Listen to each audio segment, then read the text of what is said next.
सुप्रभात। मैं आज आप लोगों के लिए एक हरितालिका तीज की सुंदर कथा के साथ उपस्थित हुई हूँ। तो इस कथा को ज़्यादा से ज़्यादा शेयर कीजिए, लाइक कीजिए, सब्सक्राइब कीजिए। चलिए कथा की ओर चलते हैं। एक बार भगवान शिव ने पार्वती जी को उनके पूर्व जन्म का स्मरण कराने के उद्देश्य से इस व्रत की महात्म्य की कथा कही थी। श्री भोले शंकर बोले, हे गौरी, पर्वतराज हिमालय पर स्थित गंगा के तट पर तुमने अपनी बाल्य अवस्था में 12 वर्षों तक अधोमुखी होकर घोर तप किया था। इतनी अवधि तुमने अन्न न खाकर पेड़ों के सूखे पत्ते चबाकर व्यतीत किए। माघ की विकराल शीतलता में तुमने निरंतर जल में प्रवेश करके तप किया। बैसाख की जला देने वाली गर्मी में तुमने पंच अग्नि से शरीर को तपाया। सावन की मूसलाधार वर्षा में खुले आसमान के नीचे बिना अन्न जल ग्रहण किए समय व्यतीत किया। तुम्हारे पिता तुम्हारी कष्ट साध्य तपस्या को देखकर बड़े दुखी होते थे। उन्हें बड़ा क्लेश होता था। तब एक दिन तुम्हारी तपस्या तथा पिता के क्लेश को देखकर नारद जी तुम्हारे घर पधारे। तुम्हारे पिता ने हृदय से अतिथि सत्कार करके आने का कारण पूछा। तुम्हारी एक सखी ने तुम्हारी इस मानसिक दशा को समझ लिया और उसने तुमसे उस विक्षिप्तता का कारण जानना चाहा। तब तुमने बताया, मैंने सच्चे हृदय से भगवान शिव शंकर का वरण किया है, किंतु मेरे पिता ने मेरा विवाह विष्णु जी से निश्चित कर दिया। मैं विचित्र धर्म संकट में हूँ। अब क्या करूँ? प्राण छोड़ देने के अतिरिक्त अब कोई उपाय शेष नहीं बचा है। तुम्हारी सखी बड़ी ही समझदार और सूझबूझ वाली थी। उसने कहा, सखी, प्राण त्यागने का इसमें कारण ही क्या है? संकट के मौके पर धैर्य से काम लेना चाहिए। नारी के जीवन में सतर्कता इसी में है कि पति रूप में हृदय से जिसे एक बार स्वीकार कर लिया, जीवन पर्यंत उसी से निर्वाह करें। सच्ची आस्था और एक निष्ठा के समझ तो ईश्वर को भी समर्पण करना पड़ता है। मैं तुम्हें घनघोर जंगल में ले चलती हूँ, जो साधना स्थली भी हो और जहाँ तुम्हारे पिता तुम्हें खोज भी ना पाए।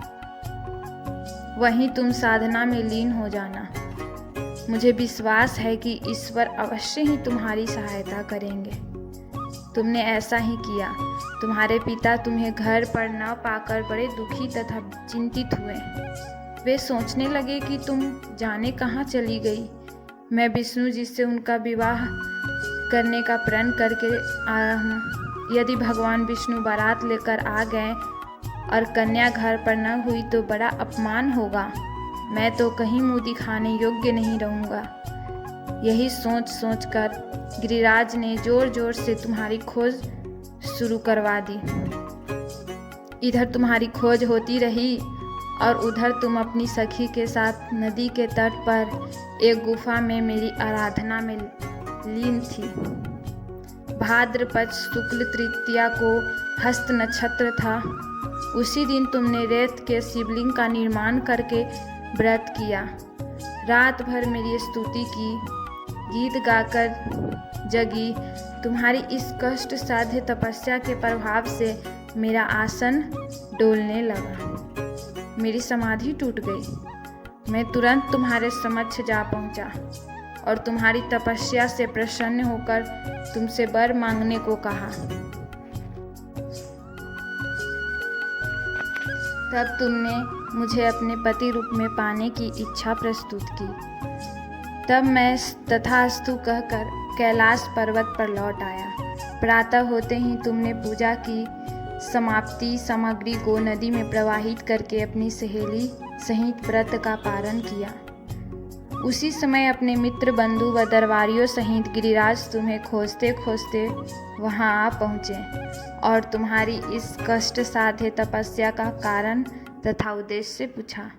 उस समय तुम्हारी दशा को देखकर गिरिराज अत्यधिक दुखी हुए और पीड़ा के कारण उनकी आंखों में आंसू उमड़ आए थे।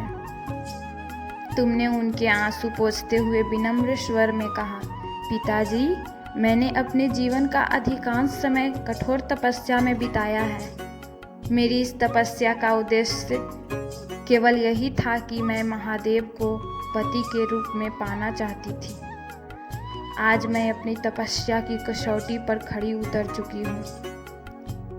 आप क्योंकि विष्णु जी से मेरा विवाह करने का निर्णय ले चुके थे, इसलिए मैं अपने आराध्य की खोज में घर छोड़कर चली आई। अब मैं आपके साथ इसी शर्त पर घर जाऊंगी कि आप मेरा विवाह विष्णु जी से न करके महादेव जी से करेंगे। गिरिराज मान गए और तुम्हें घर ले गए।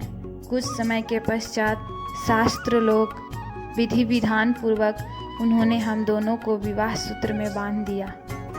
हे पार्वती, भाद्र पक्ष की शुक्ल तृतीया को तुमने मेरी आराधना करके जो व्रत किया था, उसी के फलस्वरूप मेरा तुमसे विवाह हो सका। इसका महत्व यह है कि मैं इस व्रत को करने वाली कुंवारियों को मनवांछित फल देता हूँ। इसलिए सौभाग्य की इच्छा करने वाली प्रत्येक युवती को इस व्रत पूरी निष्ठा तथा आस्था से करना चाहिए, जिससे उनकी मनोकामना पूर्ण होगी। तो यह थी मेरी कथा जो हरितालिका तीज की है। यह कैसा लगा कमेंट बॉक्स में ज़रूर बताइए।